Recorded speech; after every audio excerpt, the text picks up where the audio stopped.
Bugün Gələcəyin İşığı FM radyosunun efirində biz bir sənət sahəsinin, insan yaradıcılığının və estetik zövqün canlı ifadəsi olan rəssamlıq haqqında danışacağıq.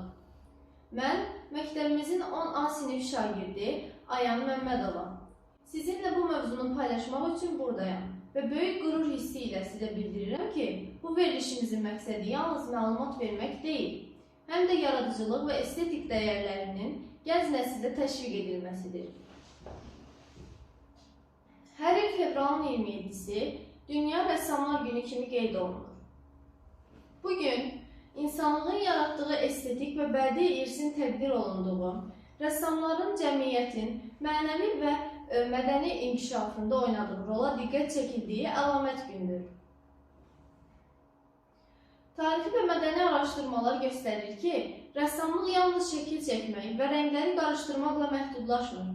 O, insanın dünyanı qavrama, emosiyaları ifadə etmə və fikir mübadiləsi vasitəsidir. Rəssamlığın elmi tədqiqatları sübut edir ki, vizual sənət insan psixologiyasına güclü təsir göstərir. Məsələn, rənglərin psixoloji effektləri barədə aparılmış statistik və eksperimental araşdırmalar göstərir ki, isti rənglər insanın enerjisini və motivasiyasını artırır, soyuq rənglər isə sakitləşdirici və balanslaşdırıcı təsir göstərir. Bu, təsadüfi deyil.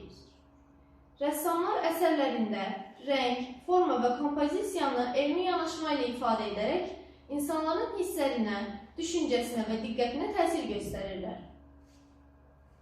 Rəssamlıq həm tarix, mədəniyyət və etnografiyanın vizual yaddaşıdır.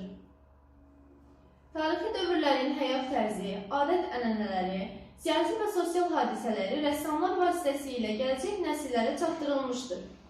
Məsələn, Azərbaycan rəssamlarının 19 və 20-ci əsr əsərlərində kənd həyatının təsviri yalnız estetika deyil, həm də tarixi məlumat mənbəyi kimi qiymətləndirilir.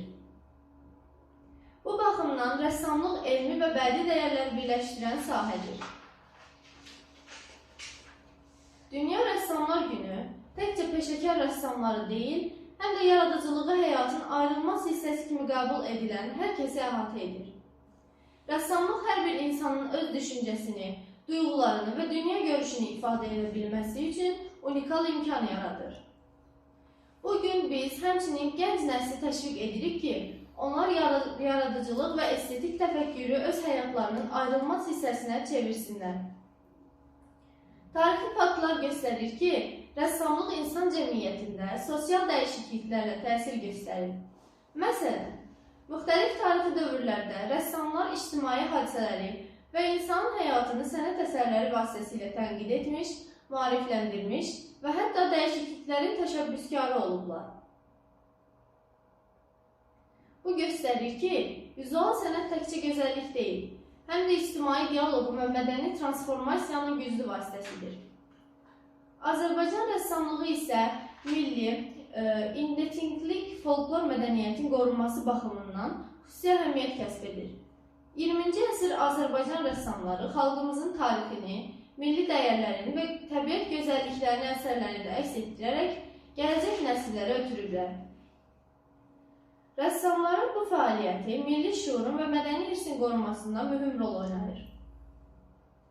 Elmi araşdırmalar göstərir ki, rəssamlıq təkcə estetik dəyərlər yaratmaqla kifayətlənmir, həm də kognitiv və sosial bacarıqların inkişafına xidmət edir. İnsan beyni rəng və kompozisiya vasitəsilə kompleks vizual məlumatlar qəbul edir, analiz edir və interpretasiya edir.